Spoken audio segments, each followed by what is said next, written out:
Okay, good morning everyone. It is December 19th. It's 2022.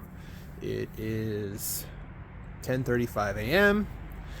Wrist check real quick here. Rocking the Powermatic this morning. Tissot, stainless steel. Did a little review on this the other day. Pretty badass watch. Anyways, got my Celsius here. Get my little energy going here in the morning since I'm a little tired, a little out of it. As you can see, my orange tree here is just going off, and we're about to have us a gang of orange juice here real soon. Anyways, in my carport there, you can see my car is waiting. We're going to talk about that. So that's what this video is about. This video is about Tesla, and specifically my Tesla and my experience I've had with Tesla since being an owner. I have a Model 3. It's a 2022 Model 3. I picked up my car in May of this year, put in the order for it in January, and yeah, I just want to make a video to let people know about the car itself and quality control issues with the vehicle. There's been a lot of things that I've noticed with the car, and specifically these are things that I noticed right off the bat after I picked up the vehicle. So just so you know how Tesla works, you put in the request online, you place your order for your vehicle, you fill out all the paperwork. There's a $250 deposit that you put down on the car, and that pretty much reserves your vehicle. Now the way that works is that's non-refundable. So let's say you put the $250 down, and I don't know what the lead times are now. From what I remember when I got my car, if you get like the basic Model 3 with the smaller battery, with the basic standard wheels, and you do the two basic colors, I believe it's gray or white, that's the most popular one because of the price. That's the cheapest Model 3 that you're going to be able to get. Last I heard, when I was getting my car, like the lead times were like a year, if not longer.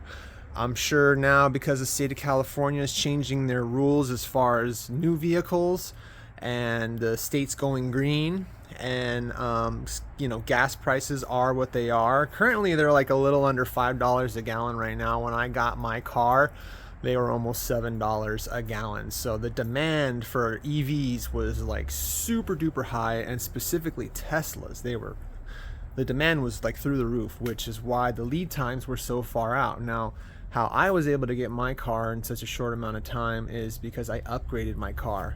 I did two things. The first thing I did was I upgraded to the dual motor, which is the more powerful, longer range motor / battery. So since I'm upgrading it, that raises the price of the vehicle, and since not that many people do that, it's quicker for them to manufacture my vehicle, because there's less people in line, essentially. That, and I got like the sports package.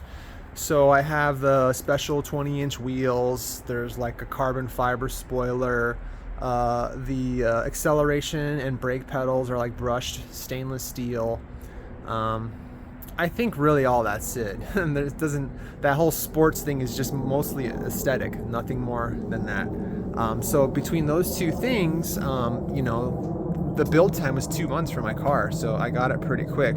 I will say this though, just so you know, if you upgrade your vehicle like that with a bigger battery and the more powerful motor and the nicer wheels, my car was like just under $70,000. So a lot of people think, oh, you can get a Model 3 and spend 35 grand on it. Like, yeah, you can, but that's for the basic. And if you want the dope looking, fast, like nice Teslas, well then price starts skyrocketing. So anyways, I put in my request for my vehicle, and they told me it'd be about 2 months for them to have it ready, which I want to say I put it in January. And then that time frame changes as time goes on. You log into your Tesla account and it gets farther and farther out. So that kind of was annoying, because you think, oh, I only got a month left to go, and then you log in there and it's like, crap, they extended it 2 more months. So that's something that you have to deal with. But yeah, so make a long story short, I put it in January. I picked up my car like the first week of May 2022. So that was a pretty exciting time. It was my first electric vehicle, my first Tesla. It was really looking forward to, this car, and going to Burbank. That's where, here in California, Burbank, California is where they have like the main Tesla center. So I went there, logged in the front desk. They have you download the Tesla app, and you download that, then you can access your vehicle, and what they do is they have you honk the horn on the app, and then you look out in the parking lot and you see your car, the lights are flashing, the horn's honking, and then you're like, oh, that's my Tesla. So then you go up to it, and they pretty much teach you and explain to you like how to do everything with the car, and how to like customize it and personalize it for yourself, which is kind of cool. But the first thing I noticed when I got in the car is I sat down, and we initiated everything, and the first thing I see on the main screen is that there's an alarm. So all of the seatbelts in the car have sensors in them, and those sensors show whether the seatbelt's engaged or not. Here in California, I'm pretty sure it's probably the whole country, you have to have a seatbelt locked in when the vehicle's in motion. You can get a ticket for that, at least here in California. So this has sensors in every single seatbelt component. So the back right seat had a sensor failure alarm. So right away I tell the technician, I'm like, hey, what's that? And I could see the look on his face. He was like, oh crap. And he's like, all right, hold on a minute. So he goes back inside. They send like a technician out. He starts messing around with the display, and then he's like checking out the seatbelt mechanism, and then the alarm's not clearing. And at this point I'm starting to get angry and frustrated, because it's like, man, this should not have happened. This thing came from the factory to Burbank, and that alarm was in there, and like, it's unacceptable. This is a $70,000 car. So the guy's like, hey, I'm gonna need you to get out. We gotta bring it into the actual service center and have a technician look at it. So at this point, like, I was thinking I'm going home with a brand new car, like, awesome. Now I'm having to get out and wait in the fucking lobby again, drink their shitty coffee, and wait. And I got stuff to do that day. I was planning to pick it up and go run errands and yada yada yada. And now here I am in the service center with my thumb up my ass. So about an hour goes by, and the guy comes out, and he's like, hey, yeah, we need to send this back in. We can't fix it. We can't replace it here. And like, can I just say that, man, what a disappointment that was. What a letdown that was. I mean, and to make matters worse, I traded in my car. I gave them my car and used it as down payment. It was my Honda at the time. I had a Honda. I traded it in, and now I turned it over, seized it. They gave me the money for it. Bam, bam, bam. It's done. That car is no longer mine. We did the title transfer and everything. So now I have no car. So their solution was, well, we'll give you Uber, credits, $200 in vouchers. And I'm like, dude, like, that's not going to work for me. I have to work. I commute to work. I have things I need to do. I can't be taking an Uber all day. And they couldn't tell me how long it was going to take to get the sensor failure thing fixed. So luckily for me, my girlfriend has a cousin that works at that location. So she hit her up, and make a long story short, they wound up providing me with a loaner car. So that was kind of cool. It made the situation not as bad, because they gave me a really nice Model 3. It was black with white interior. It was pretty badass. So I made it work. But I just want to also add that when I told you guys that I was there for an hour waiting for them to give me the diagnosis of my vehicle, and at the service center I just saw car after car after car after car of coming in, and I could see the driver. They had like a disgruntled look on their face, and everyone was like irritated. And I started picking people's brains, because now I'm starting to see a pattern here. I'm like, well, my car is having issues. It's brand new, and there's a line around the block of people pulling in here, and obviously they're all having issues. And most of these cars that I saw drive in were like the newer style Teslas. The older Model 3 and the Model S, they had like this like chrome rim around the windows, and I'll show you in my car in a second. But now that's all black. The newer models have black. So majority of the cars that I saw coming in that were having issues were the newer Teslas. So, you know, I started picking people's brains, and for the most part, it was the same stuff. Like, this doesn't work, that doesn't work, my radio doesn't work, the display shut off, I'm having sensor issues, the trunk won't open, like blah, blah, blah. So, like, man, for me, this is like red flag city. And at that point, I'm already, you know, signed the dotted line, gave up my car, you know, purchased the new one, and now here I am. Like, man, I wish I would have known this beforehand, because I probably wouldn't have got the car, to be honest with you. Like, it's nice, it's fun to drive, you know, has a really cool, like, intuitive technology, but at the end of the day, I think it's an illusion. It really is. The quality control in these vehicles is just not there, and the issue is that they're cranking them out so fast that, like, the build quality is starting to, you know, take a dive because of that. And the car itself, like, I don't know, like, I've driven BMWs, I've driven Mercedes, I've driven Audi, I've pretty much driven every single type of luxury car that there is, and those cars, you just feel like the build quality, the weight, like the sturdiness of it all, like it's on another level. And Tesla, to me, just seems like it's like this faux luxury, and at the end of the day, it's like, for the most part, it's relatively cheap. I mean, the build of the vehicle, and you couple that with all these electronic issues and sensor issues, and I'm going to show you on my car in a second, but I mean, this thing drove off the lot of the factory with not only sensor issues, but I mean, there's blemishes all over the car, and not only are there blemishes, but there's like a substantial dent on the driver's side, little like railing area, and like, so some of the seams were like the trunk meets the back side, like they're uneven, like one side will be wider than the other, and it's just, you know, it's unacceptable for the amount of money that they charge for these vehicles, and they're like marketed as like this luxury like item. There's no way in hell that they should be the way that they are. So yeah, it's kind of a bummer, kind of a letdown. I mean, maybe the Model S's and the Model X's are like way nicer because they're more expensive, but more money doesn't necessarily mean that it's a better quality or it's not going to have these issues. So that's my gripe with it. I mean, the car is fun as hell to drive. It's super duper fast. I mean, it's got real like nice tight handling.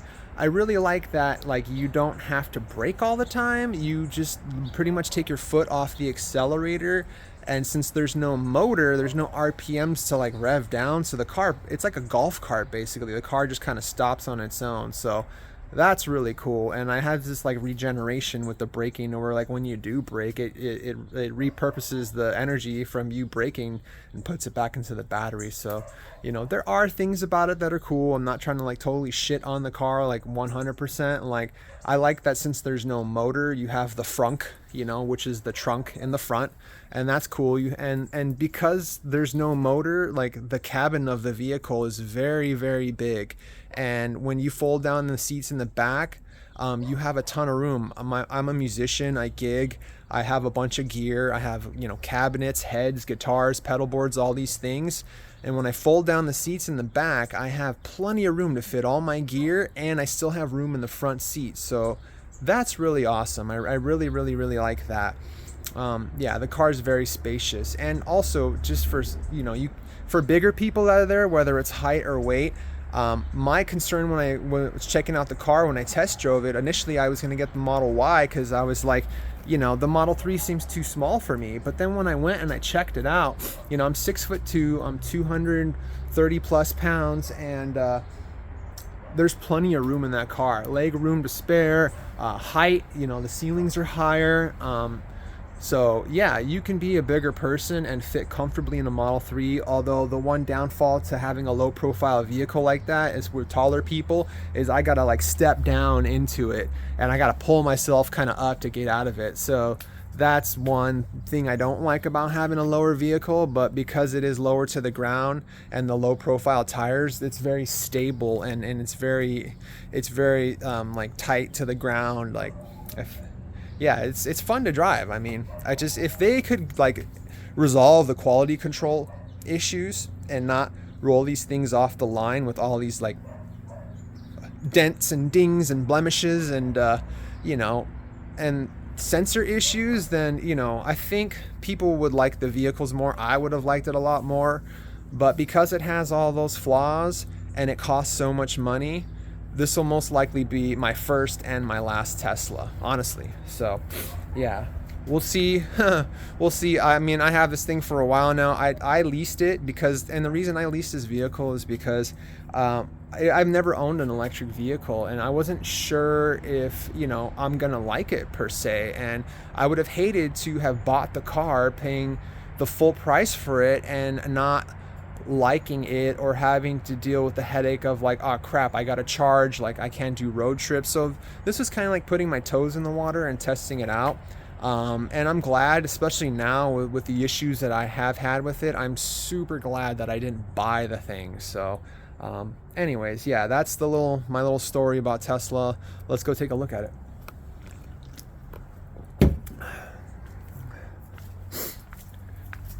So here's the car. This is the front. I did not put the front license plate on. I just think it looks a lot better with it. And in California, you can get a ticket for not having your license plate on the front. I've been driving this thing since May, and I've never gotten pulled over once. There are so many Teslas on the road now, and more than half of them don't have their license plate on in the front. I really think LAPD just is like, screw it, to be honest. Also, like, we don't have red light cameras anymore, and part of the reason that the front license plate was important is for people that ran red light cameras, because the camera would take a shot of the front of your car, and if you didn't have a license plate, there's a potential that you could get away with running a red light without getting a ticket. So thank God those red light cameras are gone, because man, they really sucked. So yeah, this is the front end of the vehicle. It's really nice here. You can see, and where is it? Here in the front already, and this came from the factory, but right there, that's the first blemish on the car. Literally a chunk of paint missing and little scratches right there. And I know to some people this is like trivial stuff and it's not that big a deal, but like I said, for me, because the car is so expensive, like that should not be a thing. So here are the tires. These are the 20-inch. I think they're called like Uber Teen or Uber something like that, but those are the tires. I think that's probably the most badass thing about the car. They look really cool, especially when I wash it and I put Armor All on. It like really shines and it looks super good. So yeah, I did get it tinted, and I did get my front windows tinted, which once again in California, that is illegal, but I was able to do like a subtle tint to where it provides the UV protection, but it's not limo tint. And I want to say we did the 3M ceramic. I highly recommend you do 3M ceramic tint because it reduces the UV up to like 85 or 90%. So like in the summertime when I was driving this car around, it was hotter than hell. And man, this thing provided like really good protection from the sun and from the heat. As far as the top goes, you know, the whole roof of the car is glass, as you can see, and it costs a lot of money to get the roof tinted. So I opted out of that because just getting the two front and the two back windows where I went to, the guy charged me like $280. Had I done the whole ceiling and the back and everywhere, it would have been like an $800 tint job. So what I did is I went on Tesla's website and I purchased this like screen that it's real simple. It's just like a fabric screen mesh, and then there's little clips, and you put that in the ceiling, and then that blocks out the sun. Because you'd be surprised when you're driving this thing around, and if you don't have any protection overhead, the sun coming through the glass, man, this thing gets crazy hot, especially if you park it somewhere where there's no shade. If you don't have any interior protection for the roof, your car is going to be 1,000,000,000 degrees. So keep that in mind. But over here, yeah, we got, these are going to be kind of hard to see just because I like to point to them and then you can see them right there. That came from the factory, and that is a very deep scratch. Another one right here above the tire. Very deep scratch. You can actually feel like the roughness of it, that it like dug in deep. And this is one thing that's going to be kind of hard to see, but I'll try and show you. I don't know if you guys can see right here. This is the trunk, right? So you can see there's a pretty substantial like gap there between the body of the lower half of the vehicle and then the trunk. And if I go back around this way, that's the carbon fiber spoiler, by the way. So look at this. Anytime there's moisture that touches this car, the lights do this. Rain, if I wash my car, it doesn't matter. Somehow, some way, condensation gets in there and it just fogs up the light and it just doesn't evaporate. I've talked to multiple people and they all have the same issue with the lights, and it's a pain in the ass to get it replaced or fixed by Tesla. And I've heard that after getting it done, they wind up having sensor issues, brake light issues, other issues. You basically like get this fixed and it opens up a can of worms. So for me, I'm like, you know what? It's just water, whatever. I'm not gonna like risk messing with it and then, you know, open up a can of worms. So, but yeah, this is ridiculous right here for the price of this vehicle. And that's just the Tesla in a nutshell. Like the seams are just not where they should be and the gaps are uneven, and that shows because there's moisture here in the tail light, and it's just unacceptable, man. Like it really is. And by the way, if you guys don't know, this is where you charge. You know, if you put the charger up to this thing, it'll open up. This thing is so flimsy and just feels like it could break at any moment. It's just the build quality is just, it's shitty, straight up, man. Like if I'm gonna be honest with you guys. So yeah, you can see right here in the back, like this is, I have a lattice here, so it's reflecting on there. It looks kind of weird, but this thing all the way to the front is glass. So you could imagine if there's nothing there to protect it, how hot it gets in this vehicle. So moving around here on the side, once again here, we have another, that looks like the paint just straight up didn't even get put on properly. Yeah, it's ridiculous. And once again, this came from the factory like that. I don't think on this side I have any issues here that I know of, but I want to show you guys real quick the interior of the vehicle, and probably like the biggest blemish on this car that came straight from the factory. And by the way, the cool thing about these cars is that if you have your phone on you, your phone's your key, so you're literally just pushing this and boom, it opens. So that's kind of cool. But down here you can see, where is it? Do you guys see that? Look at that.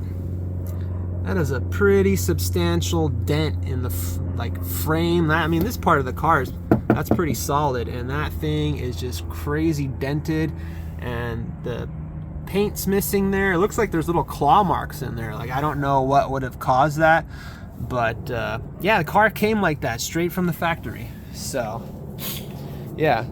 And then one other thing too, like, you know, the car here, you see there's like foam coming out of the center console. I don't know what the hell that is, but that came that way from the factory. So yeah, it's just a quick shot of the interior of the car. I chose for all black. So yeah, that's the Model 3 screen. And then you can see that's the mesh stuff that I bought for the ceiling to block out the UV. So I don't really have any issues with the cabin of the vehicle, other than just like that thing in there, and then the dent over here, and then obviously the sensor issues for the seat belt. That's been an issue. Even though they replaced the one there in the back, it was that one that was messed up. Occasionally it trips up and it'll say that it's not plugged in when it is, or it'll show an alarm when there's no one sitting back there, because I think it senses it off a weight, and even though no one's sitting back there, it'll say, oh, the seatbelt's not engaged. So it's still an ongoing thing. So yeah, Tesla, baby. Another thing too, like when the car gets wet, like just these seams in here, they're not tight, and like if it rains or I wash my car, like all this in here gets wet, like everything in here on the inside gets wet. And I mean, any car I've ever owned before this one, like if I had rain or if I washed it, I would not have water seeping in here on the sides. So, I mean, it's pretty ridiculous for the, like I said, the amount of money this car costs. There's no way in hell it should be doing the things that it does. So, yeah, that's about it. And then one other thing here I'll show you guys is the car. If you ever have issues with your phone, give me 1 second, which I do all the time, and that's another thing I want to mention that's super frustrating, is the Tesla app. The Tesla app sucks. So this is your key, this card right here. And what it is and when your phone's not working, which it's going to not work because it doesn't work all the time, the app has like a glitch in it, or there's some sort of bugs that they have not worked out. And when you sync your phone to your car, somewhere along the way, after a few times of opening and closing the vehicle, it unsyncs it, if that's a word, and then you're not connected to the vehicle anymore, and then you walk up to the door handle like I showed you guys to open up the door, and it won't open. So in situations like that, this is your actual key. Now the way this works is there's a sensor right here on the driver's side, and it's only on the driver's side. And you could see on the back of the card, it tells you what to do and how to swipe it. But I'm going to lock my car right now so you guys can see how it works. But I'll just rub that right there. And boom. Now the car is locked and now it's closed. So the point I'm trying to make is what's frustrating as hell, like especially this time of year since it's so cold. You know, when I get up in the morning to go to work, I got all my gear on. I got all my stuff. I'm carrying my bag. I have like my lunch. I got my backpack on. You know, it's 40 degrees outside, 38 degrees outside. And when I want to just get in my car and turn the heat on and drive and go to work, like when I walk up to the door handle and then all of a sudden the app doesn't work, it's just so frustrating. And I know it's like a not that big of a deal thing, like it's not that serious, but like when it just like sporadically happens time and time and time again, like you get frustrated because it's like, dude, like this is really frustrating that like I'm trying to use this thing the way it's designed and it constantly doesn't work. So it's like I'm carrying all my shit and now I got to put my stuff down. I got to go into my wallet and I got to use this thing to start the car and to open the door. And that's the other thing, when you have to rub this in the center console, and then that engages the car to be able to drive. So like when your phone doesn't work, you have to use this or else you can't drive it, which is another thing I want to warn people that do have Teslas. Don't just rely on your phone to be your key, because this exact same situation that I'm talking about, you're going to be shit out of luck. There's a workaround with it where if you turn the phone on airplane mode and then turn the airplane mode off, it's supposed to reset it. It doesn't work. I've done it a bunch of times. The car still won't open. The car still won't start. So like, don't ever leave your house without at least one of these in your wallet. Otherwise, you're going to be dead in the water. So yeah, that's pretty much it. I could see more blemishes now as I'm walking here, you know, right there. And then another one there. Forgot about those two. So yeah, it's pretty frustrating. But I have charging set up at my home, and I just have a 240 outlet that I had an electrician install, and they ran conduit over there from my electric meter, and they ran that conduit underneath my deck to the garage here.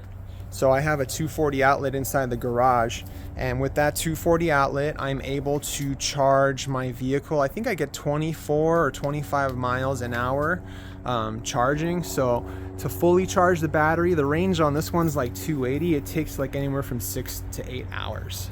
So yeah, I use Dr. Sparks Electric. They're in Thousand Oaks. Man, they are fantastic. I highly recommend them if you're in the Southern California area, specifically Ventura County or LA County. Super professional. They work with you. They're very responsive. And I forget the girl's name, but the woman working in the office, like, she goes above and beyond. And the great thing is that they pull all the permits and do all the paperwork, because you have to have permits in order to do what I did here. And it has to be signed off on by an inspector, city inspector. So they do all that legwork for you.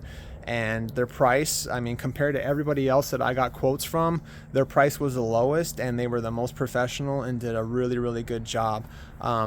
I will say this really sucks, and I'm very fortunate that Tesla does not provide the cable anymore for you to charge. So they sell it online now separately, but because the demand is so high for it, it's sold out everywhere, and people are reselling them for more than the cost of what it cost, which sounds a lot like Rolex. But I was fortunate that because I ordered my car before they made that change, I have the mobile charger basically with the different adapters on it. So I was able to do that and avoid spending the extra money and getting the actual Tesla like wall mounted charger. So yeah, I think that sucks too, because like you're paying more money and you're getting less stuff. It's like when you go to a place to eat breakfast and you order egg whites and they charge you more money for egg whites and you're getting less egg because they throw the yolk away. It's pretty stupid. So I know that's a weird example, but it's kind of the same thing. You're spending more money and they're giving you less. So I think that's shitty on Tesla's behalf that they are not providing those anymore, because I would have been screwed if I didn't have that. And I get like their logic, oh well, most people don't use them, so we're wasting money by giving them. But it's like, dude, it's the least you guys can do given your build quality and the price of your vehicles to just throw in that extra cable, especially if you're in a pinch and you need to charge somewhere, you know. So I don't agree with that and I don't like that. So I know this video is kind of long, but I just wanted to show you guys what I'm dealing with personally with my vehicle. And now I don't want to scare you off from getting the car, but I want you to know that these are things that you more than likely will be dealing with if and when you do get a new Tesla. I mean, I don't know, I haven't looked into it and seen if there's been any changes or if they've upped their standards or had stricter quality control on their vehicles. Like I said, I haven't even had this thing a year. So some people wait a year or even longer even just to get their vehicle. So, you know, things could have changed. If they have, let me know. Leave a comment down below. If you've recently got a Tesla, have you noticed any issues with it, any blemishes with it, or any sort of like sensor or electronic issues?